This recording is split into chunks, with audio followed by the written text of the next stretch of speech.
আজিম।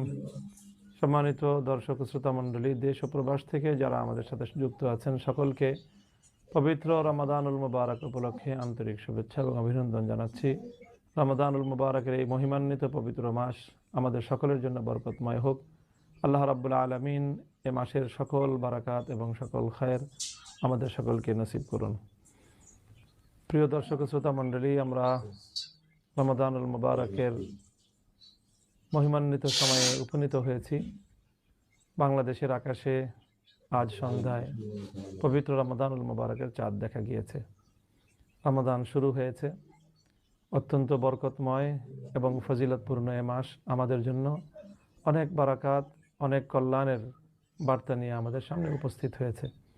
আমাদের প্রত্যেকের উচিত হবে, আমাদের করণীয় হবে, আমরা এই রমজানের কল্যাণ যতটা বেশি পারি অর্জন করার চেষ্টা করব।